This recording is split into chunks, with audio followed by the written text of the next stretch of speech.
Ferrari tested the SF24 in Bahrain, the stage for the F1 2024 preseason testing session, offering teams a total of 24 hours to thoroughly evaluate their cars ahead of the new championship. Despite two major interruptions due to an improperly secured manhole cover, it must be said that the schedules were largely respected. It may be useful then to draw a line and make assessments based on what has been seen. Let's try to compose a hypothetical starting grid for the Bahrain GP, scheduled for next Saturday. Some premises need to be made. As every year, the excitement of seeing the cars on track clouds judgment. It's important not to draw definitive conclusions, since there are multiple variables that affect the collected data. Engine modes, hybrid management, and fuel loads, for example, are uncertainties, although indicative power levels can be estimated, that make it more challenging to assess lap or long-run performances.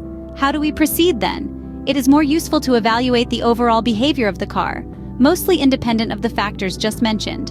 Analysis of ease of driving or response to setup changes appears to be much more appropriate factors for gauging the competitiveness of the cars compared to mere lap times. Let's start then from the bottom of our hypothetical grid. The 10th place will probably be contested between Williams and Haas. For the Grove team, the 3-day stint in Bahrain was anything but smooth. Williams, in fact, was the team that completed the fewest laps of all, just 299, and faced a series of technical issues that slowed down their work. The FW46 is still in the study phase. While the aerodynamic design has not been revolutionized, the mechanical aspect has. As mentioned, the English team chose to build an entirely new pull rod rear suspension, rejecting the already prepared Mercedes pushrod.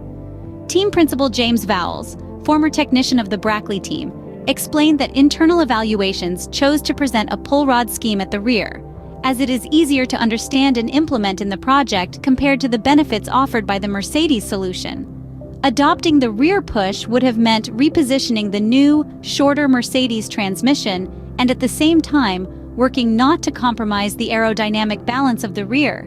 Despite the small stumbling blocks, the FW46 seemed challenging to drive. Sargent, in particular, still shows a lack of feeling with the car, which seems very focused on the front and dancing at the rear. Albon, on the other hand, did not perform badly, showing consistency and speed, despite losing half of the first day due to a technical issue. Achieving 7th place in the constructors' standings is an objective for Williams, but it will be very difficult to replicate at the moment, given the steps forward of some competitors. It's challenging to talk about progress for Haas, however. The disastrous 2023 F1 campaign, perhaps one of the reasons for Gunther Steiner's dismissal, ended with a meager harvest and a tire-consuming car.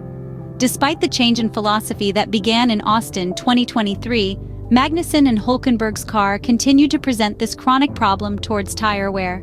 For this simple reason, many appreciated novelties on the VF24 are aimed at a clear goal: reducing stress on tires. It is not surprising, therefore, that both drivers of the American team are at the bottom of the time charts, but at the top of laps completed. Many medium to long stint simulations have been completed, with several more consistent trends compared to last season, especially with Nico. Nevertheless, it will be very difficult for the team led by new team principal Komatsu to leave the fight to avoid being the tail end of the grid. In 8th place, the unpronounceable Stake Kick Sauber F1 team. Not noticing it on the track is an undertaking, given the eccentric livery, while it is less visible when looking at performance. Zhou and Bottas are in the middle of the combined rankings, both for lap times and laps completed, perfectly sizing up what will be, barring major twists, the Sauber team's season. The C44 dared by mounting a pull rod at the front, but it probably is still far from the optimal setup.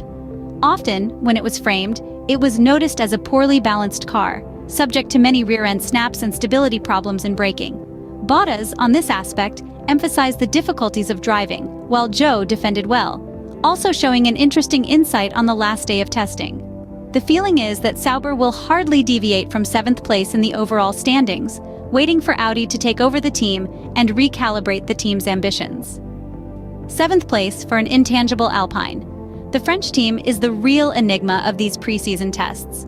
On one hand, the drivers are satisfied with the progress, especially Ocon.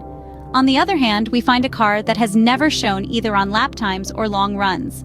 A true race simulation has not been completed, as the team has limited itself to runs of a maximum of 8-10 laps. On the other hand, a car that is very difficult to drive and far from the ideal operating window has been seen. The major changes to the A524, in all likelihood, still need to be studied in depth and recalibrated through fine-tuning, leaving many uncertainties about where Alpine stands at the moment. Do they know something we don't? Likely. Will they suddenly find themselves fighting for podiums? Probably not. Fifth place for now is contested between Visa Cash App Racing Bulls and Aston Martin. The former AlphaTauri, thanks to the technical legacy received from the RB19, has taken giant steps forward. The VCARB 01 is effective in the hands of Tsunoda and Ricciardo, fast, balanced, and consistent. The simulations are interesting, while there is still a lack of a true highlight in terms of lap times. That said, the pull rod at the front seems to have unlocked profitable setup choices, so the team aims to sail steadily in the top 5. The giant steps of Visa Cash App Racing Bulls are apparently countered by those of Aston Martin behind.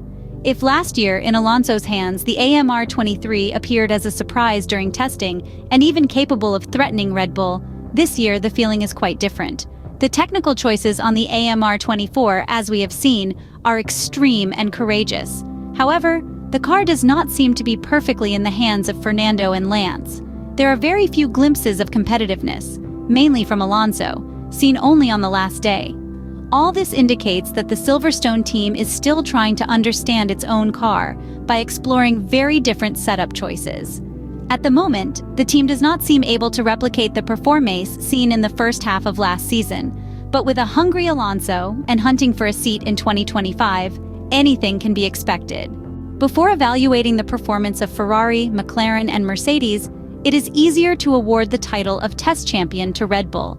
The RB20 seems to have already secured the title in Bahrain. The car in Max Verstappen's hands seems simply unbeatable, perfectly balanced as if on rails, and, according to rumors, with a lot of fuel on board hiding the true potential. The ease of driving that transpired from Max's onboard on the third day of testing was so high that the impression was that he was going slow. In short, it seems that the bar has been raised again, and credit goes once again to the genius mind of Adrian Newey, who has produced an even more extreme and faster car. If there were doubts about the functioning of the new radiator inlets or the new cooling system designed specifically for the RB20 chassis, they were quickly resolved. To leave nothing out, Red Bull also tested the new discs developed in partnership with Brembo, obtaining excellent feedback and advancing with work that was expected for the middle of the season. Given the relative tranquility of their lead, the debut could be anticipated at the first race in Bahrain. Red Bull being the team to beat was known, but the fact that by completely overhauling the car, they remain firmly at the top once again highlights their intention to annihilate challengers. Let's focus now on the trio that will play the role of the first challenger to Red Bull. Among McLaren, Mercedes, and Ferrari, the car that currently seems slightly behind is the papaya-colored one. Norris himself confirmed in a press conference that some hitches have ruined the work plan, especially concerning long runs with a fuel load. At the moment, the Englishman claims to be fighting for third place in the constructors, with Red Bull and Ferrari comfortably ahead and Mercedes competing for the lowest step of our grid's podium. The data collected on the track, as well as the sensations from the onboard, only confirm these statements. A downsizing of McLaren's ambitions after the significant placements achieved in the second half of the 2023 season was plausible. However, one should not underestimate the development skills of the team that has already been able to completely turn around a season that started not optimally. Mercedes is a question mark. The car is entirely new but decidedly not yet optimally set up. On the flying lap, it shows instability on corner entry, marked by many lockups and sudden snaps. Much better, however, in long runs, emphasizing that with full tanks, the W15 is more balanced and easy to drive. Regardless, both Russell and Hamilton confirmed the progress compared to last season, emphasizing that the car needs more downforce and therefore grip to go really fast. Surprisingly, technical director James Allison's words suggest that the W15 is even better than the Ferrari in race pace and is therefore capable of fighting for the podium alongside the red one. Let's conclude with Ferrari. On the eve of the tests, there was much anticipation, almost nerve-wracking, to understand how the SF24 would perform. Ready, set, on the track, the car immediately responded well in every situation and on every compound. Beyond the 1-2 marked in the combined time chart, What is encouraging is the simplicity with which Carlos Sainz and Charles Leclerc achieved the time. A year ago, it was emphasized that the car had difficulty hitting the apex of the corners, suffering from understeer that was difficult to resolve. On the contrary, the SF24 seems more prone to oversteer, not of a sudden or deleterious type, but predictable and manageable by the drivers. Not surprisingly, the Ferrari's cornering abilities have benefited significantly. In the medium-slow corners that characterize the soccer circuit, the red car has shown qualities not inferior to the RB20, emphasizing the steps forward made on the front end. It is also known that a car focused on the front is more congenial to Charles Leclerc's driving style, who has shown cautious optimism. The feeling is that at Maranello, they know they have done a good job, but at the same time, Red Bull remains firmly ahead. It is difficult to indicate the gap that currently separates the red from the top, and for us, it doesn't even make sense to try. The starting point is excellent, and it is now more than ever up to the development plan already set to further close the gap. All that remains is to wait for a few days when the cards will finally be revealed to understand who made the right choices and who will have to roll up their sleeves.